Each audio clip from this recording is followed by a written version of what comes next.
سڵاتان لەبێ بینەرانی خۆشەویستی تەلەڤیزیۆنی پەرتەوە سەیارمانم وە لەگەڵ پێدرامی نەوەندیش هاوکارم بەرنامەی ئەمڕۆتان پێشکەش دەکەم. لە بەرنامەی ئەمڕۆیە سەرەتا بوو توێژێکمان بێت لەگەڵ ڕەحمەتی فاتحی ئەدای مەکتەبی سیاسی حزبی کۆمونیستی کرێکاری ئێران سەبارەت بە هەوڵ تەقەلای کۆمەڵێ لە فعالانی کرێکاری بۆ پێکەنانی ڕێکخراوەی سەراسەری کرێکاری سەرتان ڕاکێشم بۆ بەرنامەی ئەمڕۆ. ڕەحمەتی فاتحی سپاس بۆ بەرژاندنتان لە بەرنامەیە. سپاس بۆیەوە و سپاس سڵاو و ڕێز بۆ بینەرانی تەلەڤیزیۆنی پەرتەوە. بینەکە چەند هەفتەیەکە بەشێک لە فعالانی کرێکاری لە هەوڵی پێکەنانی ڕێکخراوەیەکی سەرانسەری بۆ کرێکاران لە ئێرانە. ئەم ماجرا لە بەشێکی لە کوردستانە تەبەن سەری گرتووە و خەریکی ئەم کارن. سەرجەم تۆ ئەم هەوڵانە لە چ ڕاستایەکا بینی وە پێت وایە بەرەوکوێەوە چۆنی بینی؟ بەڵێ من ڕاستە لە ماوەی ڕابردووە تقریبا لە حەدیاقل لە هەفتەی ڕابردووە ئەم خەبەرە لە زبانیەکی لە فعالینی ئەم حرەکەتە کە محمومی ساڵحی بێ لە مصاحباتێکە لەگەڵ تەلەڤیزیۆنەوەوانە ئەلامی کردووە کە ظاهرەنیش ئەمە سوەمین نشستیان بووە. نشستیان فعالینی کرێکاریە کە ئەوەڵی نشستیانە لە سەقز بووە، دووەمین نشستیان لە کەرەج بووە و سوەمین نشستیشیان هەر دووبارە لە سەقز بووە. واقعیەتیەوەیە لەم قسە و باسانەیە کە من گوێم لێگرتووە زۆر شتێک دەرنەکەوت کە لەم بابەتەوە ئەساسەن هەدەف لە پێکەنانی لە زاویەی ئەمانەوە خۆیانەوە لە ڕەوانگای خۆیانەوە هەدەف لە پێکەنانی ئەم تەشەکولە سەراسەری کرێکاریە چییە؟ و بەرحاڵ بە نەوعێک تەوزیح نەدراوە کە ئەساسەن ڕێ بکاتەوە بۆ من و هەموو فعالێکی کرێکاری و کۆمونیست چ لە ناو ئێرانەوە چ لە دەرەوە خۆی بە ساحەبی بزانێت دەخیل بێ لە مجادلات و بەحس و ئەو نوع ئەشتانەیە. دەرنەتیجە قسە و باسایەکیش کە لێرە دەکرێت خۆ تەبعەن هەر بەر ئەساسی حەدس و گومانە تا لەسەر ئەساسی ئەوەی کاوان مەسەلەن چوارچێوەی بەحسەکەیان باس کرد بێ خەت و جەهاتێ نەوعی تەشەکولێ ئەهدافیان بە لەحاظی اقتصادی سیاسی و ئەمانە کە ئەمە بۆ خۆی داخە ینی شخصم بۆ خۆم پێم وایە ئەوەڵین کارێک و ئیقدامێک کە لەم بابەتەیە بکرێت دەبووە فۆق العادە شتێکی شەفاف ڕۆشن و قابلی دەستڕست و ڕێگای بکردەوە بۆ هەموو کەسێک کە ئەمری تەبەقەی کارگەر و ڕزگاری ئەم تەبەقەیە بتوانێت دەخاڵەتی تیا بکە. منتها زمینەی واقعی زمینەی تەشەکولیابی یا ڕێکخراوە لە ئێرانە و هەموو دنیاە هەمیشە ئەم زمینە واقعیە بۆ بە تایبەت لە ئێرانە تۆ ئەگەر دقەتە کرد بێ نەبوونی خودی تەشەکولی توودەیی یا بە کۆمەڵی تەبەقەی کارگەر بۆتە باعثیەوەی کە دەستی سەرمایەدار و جمهوری ئیسلامی باس بکە هەر نەوعە بەڵایە کە بێ بەسەر تەبەقەی کارگەرا بێنێ. ئەمە بەداخەوە یەکێک لەو مشکلاتێ یعنی من ئەتوانم بەم زبانە بێڵم وجودی تەشەکولی سەراسەری بۆ کرێکاران لە ئاو حیاتی ترە بۆی لە هەوایەکە بێ نەفەسێک کێشە حیاتی ترە بۆی لە چوارچێوەی کاکایەتیای زندگی بکە حیاتی ترە و لەم بابەتەوە زمینەی واقعی هەیە و هەرە مەشەرۆکو من باسم کرد دەستی جمهوری ئیسلامی باس کردوە وەختێک دێ ئەوەڵی مانگی مەی بەرگوزار بکە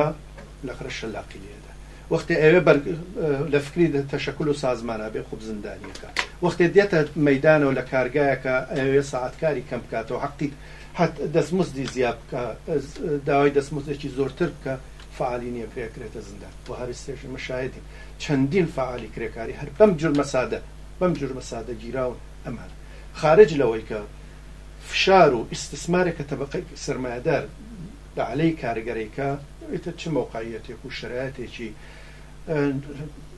دوور لە هەموو ئستانداردێکی دنیای ئەمڕۆی بۆ کرێکار پێکەنەوە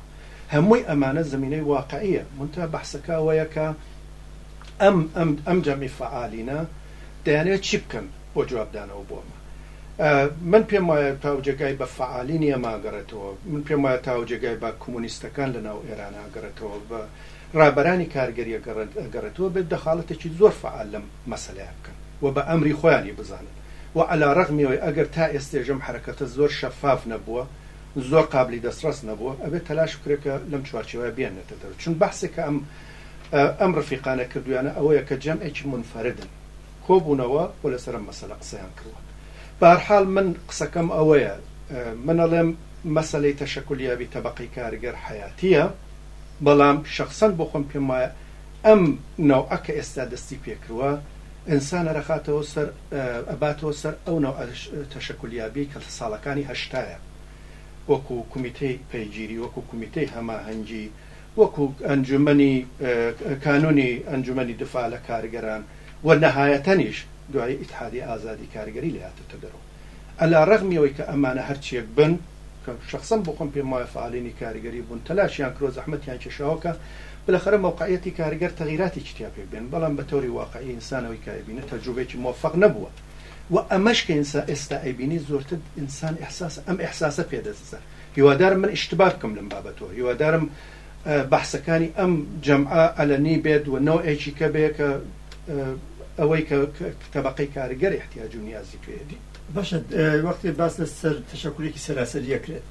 طبعا بەحث زۆرە لەوەی کە لە سەرەتای جمهوری ئیسلامی و تەلاشی کردووە هەوڵی داوە بۆی کە قانونی کاری دابسێنێ بەسەر کرێکارانە کە تەواوەن زدی کارگەریە، بەڵام چەلنج کراوە لەلایەن کرێکارەکانەوە، ملی پێ نەدراوە هەل لە وەختی شوە سەرڕایەوەی کە بێ ڕێکخراو و ناڕێکخراو بوون یا مەجالیان نەبووە ڕێکخراوی خۆیان پێک بێنن لەگەڵ کۆسپا ڕوبەڕوو بوون، شەڕی خۆیان هەر کردووە لەگەڵ جمهوری ئیسلامی. سندیکای کرێکاران پێکاتووە، اتحادیەی کرێکارانی سندیکای کرێکارانی ئۆتۆبوسڕانی و واحد شرکەتی واحد پێکاتووە. مثلا ئەمە مجتەمەعای کرێکاری گەورە هەیە لە ئێرانە، ئێران کشوەرێکی وەسیعە لە هەماکەدا بە ملیۆنها کارگەری هەیە، ڕێکخراو لە پێترۆشیمیە، لە تراکتۆرسازیە، لە ماشێنسازیە، لە ئەنواعی مەحسولاتە. باس لەسەرەوەی کە ئەم جەمعە فعالە ئەتوانن جواب بدەنەوە بەو نەوعە لە ڕێکخراوە سەراسەری کە مەشغەڵەی کارگەری پێترۆشیمی بێت لە هەمانکەدا، کارگەری نەوت بێت و تراکتۆرسازی بێت و ئێران خۆدرۆ بێت، ئۆتۆبوسڕانی تاران و هەموو ئەمانە یا خەبازانی سەقزە و هەتا چێتە کوێ، چون بۆ بەشی کرێکاران هەر ئەم بەشە نییە لەواقع چەندە زی نفوزن لەناو ئەمانەیە. تەواوی بەحسەکەش بە نەزەرم هەرمە ئەم نکاتە مهمەیە کە تۆ باست کرد. تەواوی بەحسەوەیە کە لەوەیە شک نییە کە ئەلان کوتم تەبەقەی کارگەر بە شدەت نیازی بە تەشەکولیابیە بە سازمانە. ئەبێ حتا لێرەشە ئەبێ مەسەلەش ڕۆشن بکەیتەوە ئەم تەشەکولی سەراسەریە بالاخره چییە؟ ئایا تەشەکولێکی سنفی تەبەقاتی کارگەرە یا نا تەشەکولێکی سیاسیە؟ چون بە نەزەرم تەبەقەی کارگەر لە ئێرانە احتیاجی بە هەردووچێتی. ئەوەڵەن تۆ لە ئێران کە تمشاکەی عەدەمی حوزوری فعالی حزبێکی سیاسی لە ناو خۆیە کە بتوانێت نمایندەجی کارگەر بکە لەو جامعەیە غایبە، بە تۆری واقعی غایبە عەلا ڕەغمی وجودی ئەحزابی کۆمۆنیست و ئەجوملە ئێمە، بەڵام ئەوەی کە نفوزی کەلامی بێ، تاسیراتی مستەقیمی بێ، ڕاستەوخۆی بێ، تەبەقەی کارگەر لێی خەت وەرگرە سیاسەت وەرگرە غایبە. ئایا ئەمان ئەم ڕفیقانەی کە ئێستادانیشتون یانەی جوابی من بنەوە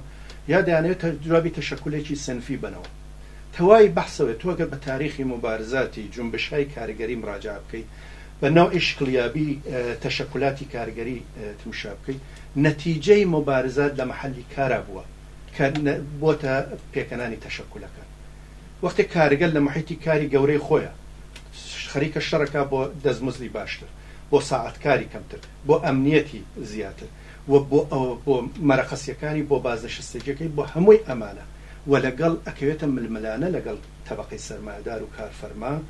تەبیعەتەن نەتیجەکەی بۆی کە بە سەرنجامی بگەێنێت هەمیشە مەحسوولەکەی دروستبوونی تەشەکول و سازمان بووە بە تەجروبەی هەموو جنبشی کارگەری لە هەموو کوێ، هەتا لە ئێرانیشە لە جەریانی ئینقلاب و لە دوای ئینقلابیشە وەختە تمشاکەی تەشەکولاتی شکلی گرت کە مەحسوولی ئەم مبارزاتە.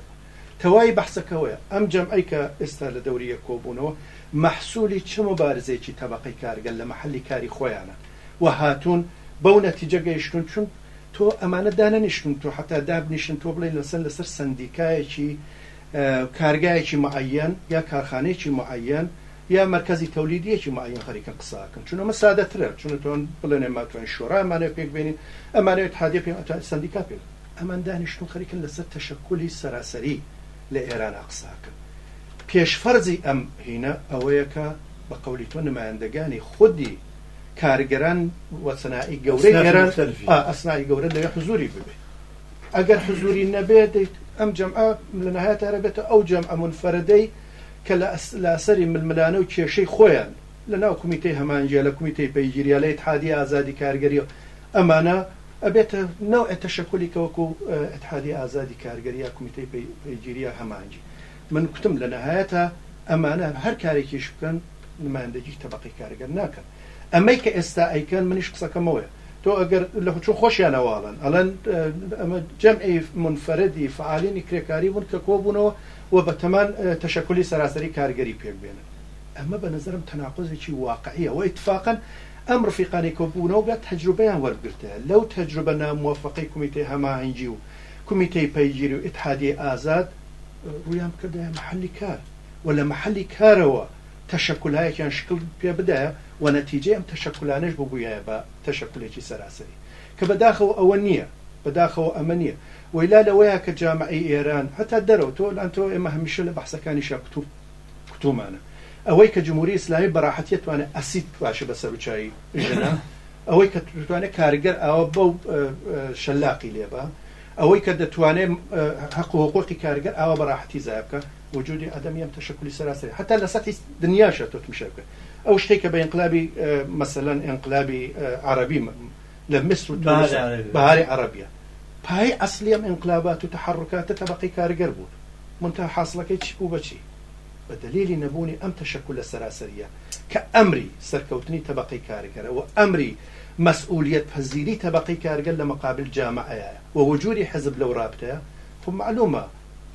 ئەخوان المسلمەی بە وا لەو لاترۆ بەرەقەرە جەریاناتی بورژوا و ناسیۆنالیستی کایبە تازە لە نەهایەتە تۆ ئێمە ئەن حتا تونسمان بە فاڵی نیگرتوەوە بەو دەلیلە بەرەقەرە مەجموعەی سکولار توانیوێتە کورسیەکی زۆرتر لە مەجلسا بێ ئەمە خۆی مثبەتە بەڵام باسویە جوابی ئەوە ناداتە کەوت تەبەقەی کارگەر لە تونس و میسر هاتنە خیابانەوە بۆ ئەمنیەتی زیاتر بۆ ڕفاهی زیاتر لە ئێرانیشە من قسەکەمەوەیە من پێم وایە ئەم دۆستانەی ئەم ڕفیقانی کە خەریک نەبکاراکەن ئەوڵە نەبێ شەفافیت بن بە بەحسەکانی ئەلانیکاری بێ من نەزانم ئەزانم حتمما ئەم ڕفیقانە بە دەلیلی مەسایلی ئەمنیەتی و فشاری ئەمنیەتی حتمما مەخفیکاری لە دەستوری کاریانەوە یەکێ لە عاملەکانیەتی بەڵام بەمانە هەزینەیان بۆ داوە هەر یەک لەم کەسانە لە محموود ساڵحی و لە باقی کەسانێک من نازانم چون کەسیان خۆیان معرفی نەکرۆچێت ئەمانە شکم نییە ئەمانە هەمووی قوربانیانی دەستی جەنایەتکاری جمهوری ئیسلامی بوون فقط بە خاتری دفاع لە خاست و ویستی تەبەقەی کارگەر و دەرنەتیجە لەوەی کە عەلەی ئەمانە کردویانە زیاتر خۆ ناتوانێت جمهوری ئیسلامی بکە و خارج لەوەش سەرکەوتنی ئەم حرەکەتە لە گرێوی وایە کە هەرچی زۆرتر تەبەقەی کارگەری دەخیل بێت و حتا ئەگەر جمهوری ئیسلامی بێتەوە تێ بکە کارێکیش بکە وەختە لە مقابل هەزاران و دەها هەزار کارگەرە ڕوبەڕووە بۆیە ئەم نەوع ئەکارە حتا بە لەحاظی سەبکی کاری و حتا بە لەحاظی ئەو ئەمنیەتێک ئەوان مەدی نەزەریانە خەتەراتی زۆرتر بۆ تەولی دەکات کاتی بەرنامەکەمان زۆر کەمە بەحسە زۆر گرنگە چون حەزمەکە کە لەواقع لە دوو بەرنامەیە ئەم بەرنامە بەسی بەڵام دیارمەجال نییە ئەم نوع لە پێکێنانی ڕێکخراوی سەراسەری شتێک وەکو TUC کە لە بریتانیا هەیە کۆنگرەی ئیتحادیای کارگەری کە شاملی مجموعەیەکی زۆر لە ئیتحادیای کارگەری و معلمین و ئەمانەیە کە هەمووی لە یونیسن و ئەمانەیە کە بەیەکەوە کۆبوونێتەوە یا CGT لە فەڕەنسا یا ILO لە سوئێد و باقی وڵاتانی کە ئەنوێ نوع لە جنسی ئەم کارە بکەن بێ ئەوەی کە ئەم ڕێکخراوانە خۆیان موجود بن و یا دەوریان ببێت شتی ئەوانەی بەنظرتەوە بەنظر منە ڕۆک لە بەحسەکان ماوکتمەلان قەزاوت لە مەوردیەوە تۆزە سەختە ئەی کاژەم ڕفیقانە ئەوەندە شەفافیت و ئەلەنیان باە بە بەحسەکان ویا بە بەحسایە کە حوشی ئەم مەسەلە بەڵام ئەو سیگناڵانەی کە تۆی بینی ئەم شتە نکاتە پڕ ئێبهامەی کەم ڕفیقانە لە مصاحبەکانی خۆیانە باسییان کردووە بە نەزەرەگە حتا لەو سەتحەشان نییە بە نەزەرم ئەی کاژ لەو سەتحە بووە چون ئیتحادیە پێکێنانی سەراسەری سندیکای پێکێنانی سەراسەری لە ئێرانە وڵات تەفاوەتیە ناکرێەوە کۆمانی ئوروپا بێت چون یەک بە فەرزی سیاسیە هیچ تەشەکولێکی کارگەری ناتوانێت پێک بێ قوڵم خۆم مەحدودەکەمەوە بە مەسائلی سنفی تەبەقەی کارگەر و اقتصادی کارگەر نمونەکەشیەوە تۆ الان مەسەلەن سندیکای شرکەتی واحدی ئۆتۆبوسرانانی تاران یا کارگەرانی هەفتە تمشا بکە خۆ ظاهر شرکەتی هەفتە بکە تمشا بکە ظاهرا سندیکایەکی سنفیە بەڵام مەگەر ئەتوانن دەخاڵن نەکەن لە مەسەلەی ژنا و تحقیراتێکە بە ژنەکرێ مەگەر کرێت ئێساری نەزەر لە مەوردی ئەعدامەوە نەکە مەگەر کرێ ئێسار نەزەر لە مەوردی دەستگیریۆنەکە ناکرێت دەم نەتیجە منە ئەوە بڵێم حتا ئەوە تەفاوەتی هەیە گەر حتا بەرەو ئەوەش بچن بەڵام ئەوەی کە حەدس و گومانەزەنیە ئەمەیەکە شخصم بخۆم پێم وایە زەمنیەوەی کام ڕفیقانە بە شدەت ئیحساسوی ئەوەیان کرۆکە ضرورەتێکی واقعی تەشەکولیابی سەراسەری کارگەری هەیە بەڵام یەک نگەرانی واقعی ئەوەیە کەمانە نەتیجەی اختلافاتی ناوخۆیان لەناو ئەم تەشەکولە جانبیانەی تەبەقەی کارگەرەوە کومیتەی هەماهەنگی و کومیتەی پەیگیری وەکو اتحادیە ئازادی کارگەران ئەمانە بێکە کردوێتی بەوە کە هاتوونە دەرەوە و دوجاریش بێنەوە ئەزنەوە دووبارە ئەم تەجروبە تکرار بکەنەوە منیش پێم وایە بەحسە مهمە هەر بۆیەش من پێم وایە هەم حزبی ئێمە موەزەفە لەم بابەتەوە دەخاڵەتێکی زۆر فعالی تیا بکە و هەم فعالینی ئێمە لەناوە تحت عنوانی ئەوەی کە هەر کەسێکم خەریکام کارەکە بابیکە بەڵامە بێ خۆیان داسەپێنن بڕۆن دەخاڵەتی تیا بکەن بە ئەمری خۆیانی بزانن لەسەری بنووسن بەحس بکەن جەدەل بکەن ئالترناتیو بێنن پێشنهاد بێنن بۆیە منیش پێم وایە بێم بەحسە ئیدامە پێیا بکە کە هەم بتوانی ڕێگایە بکەیتەوە بۆ ئەم بەحسە مهمە و ئیجازە بدەی هەموو کەس دەخاڵەتی تیا بکە و هەم ڕەفیقانش ئەگەر لە ئیدامەی کاری خوانە خەریکنەوە ئەکاراکەن کە لە گوزەشتەیە کردویانە متەوەجی اشتباکەیان بکەین دە نەتیجە بێ منتەزر بین شخصم بۆ خۆم پێم وایە بێ منتەزر بین لەم بابەتەوە بزانین ئیدامەکەی بەکوێگە ئەمانە هیوادارم لە ئایندەی نزیکا بە شەفافیەت و ئەلەنی کاری بەحسەکانی خۆیان ئێلام بکەن و بەرنامە و ئالترناتیوە کە لەم ڕابطەیە هەیەە بیڵێن ئەوەختە دەستی من و تۆ هەموو ئینسانێکە ئەمری تەبەقەی کارگەراکاتەوە بۆ دەخاڵەتی فعالتر لە مەسەلێ زۆر سپاس دەکەم ڕەحمەتی بەسپاس زۆر ژنانی خۆشەویست لەگەڵ مامە بۆ درێژەی بەرنامەکانی ئەمڕۆ